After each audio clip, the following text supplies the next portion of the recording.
Assalamualaikum warahmatullahi wabarakatuh.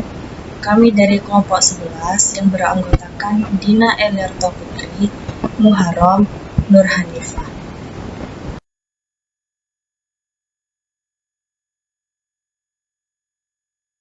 Kami akan menjelaskan tentang model-model pembelajaran konsep dasar IPS yang kreatif, inovatif, dan menyenangkan. Model pembelajaran konsep dasar IPS dapat diartikan sebagai kerangka konseptual yang digunakan sebagai pedoman dalam melakukan suatu kegiatan. A. Hakikat dan peranan model pembelajaran konsep dasar IPS. Mengidentifikasi salah satu desain pembelajaran yang sangat dianjurkan dalam kegiatan belajar IPS ialah desain pembelajaran inquiry atau inquiry approach. Secara umum, istilah inquiry berkaitan dengan masalah dan penelitian untuk menjawab suatu masalah.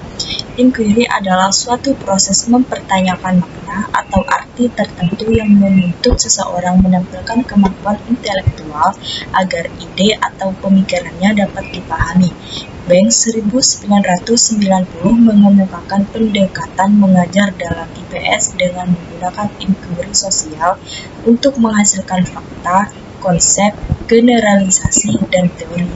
Namun, tujuan utama inquiry sosial menurutnya adalah untuk membangun teori.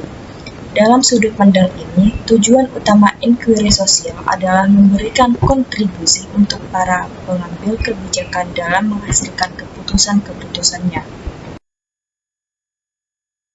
Banks mengemukakan langkah-langkah model pembelajaran inquiry untuk kelas IPS sebagai berikut.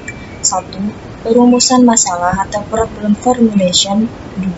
Perumusan hipotesis atau formulation of hypothesis. 3. Definisi istilah konseptualisasi. 4. Pengumpulan data atau collection of data. 5. Pengujian dan analisis data atau evaluation and analysis of data. 6. Menguji hipotesis untuk memperoleh generalisasi dan teori. 7. Memulai inquiry lagi. Model-model pembelajaran konsep dasar IPS. Pada pembelajaran kali ini akan membahas tentang model desain pembelajaran keterampilan berpikir. Ada dua macam keterampilan berpikir, yaitu 1. Keterampilan berpikir kritis, critical thinking skill. 2. Keterampilan berpikir kreatif, creative thinking skill. Menurut Johnson 1992, secara etimologis, istilah berpikir critical thinking berasal dari kata kritik, kritikal atau krinen, yang berarti menaksir nilai sesuatu.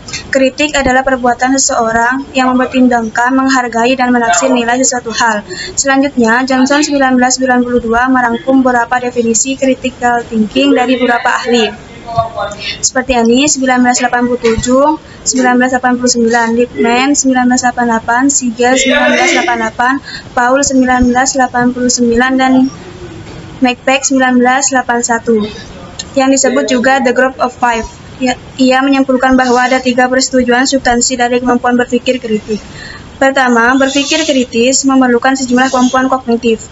Kedua, berpikir kritis memerlukan sejumlah informasi dan pengetahuan. Ketiga, berpikir kritis mencakup dimensi efektif yang semuanya menjelaskan dan menekankan secara berbeda-beda.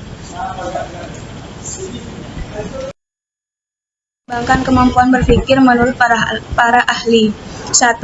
Preston dan Herman 1974 menyatakan bahwa inquiry dan keterampilan berpikir kritis tumbuh subur di kelas ketika guru menilai pemikiran-pemikiran yang berbeda, termasuk pemikiran berbeda dengan nilai yang dibawa oleh guru, dan mendorong siswa berpikir secara bebas.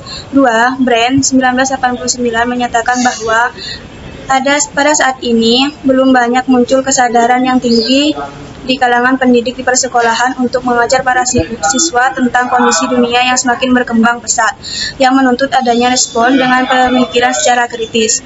Pada saat ini, sejumlah teori dan model pengajaran berpikir kritis telah meliputi pendekatan, strategi, perencanaan, dan sikap siswa dalam berpikir kritis, dan telah dijelaskan oleh para ahli studi sosial di Amerika Serikat.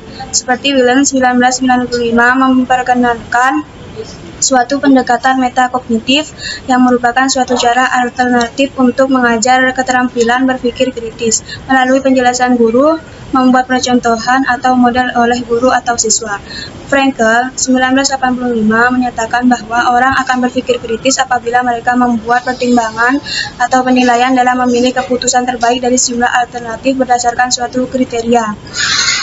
Bayer 1985 memperkenalkan strategi kecakapan berpikir kritis yang cukup efektif untuk proses belajar mengajar, yaitu strategi induktif yang bersifat deduktif. Strategi induktif merupakan cara untuk mengetahui sejauh mana siswa dalam mengartikan berpikir kritis, sementara strategi deduktif memberi kesempatan pada siswa untuk menguasai dan memahami betul komponen keterampilan tersebut.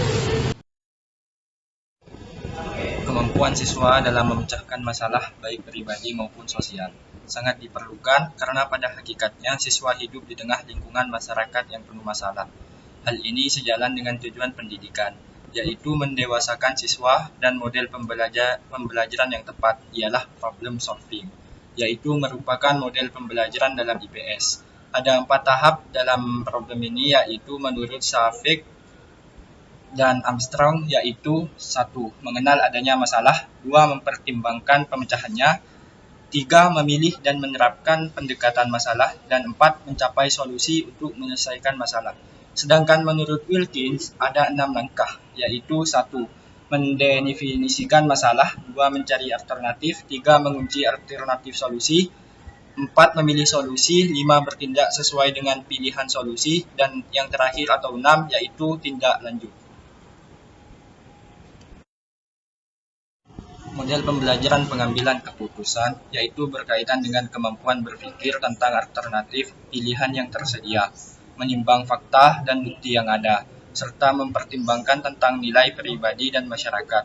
Adapun perbedaan antara model pembelajaran inquiry dan pengambilan keputusan ialah tujuan inquiry untuk menghasilkan pengetahuan dalam bentuk fakta, konsep, generalisasi, dan teori. Sekian dari kelompok kami. Wassalamualaikum warahmatullahi wabarakatuh.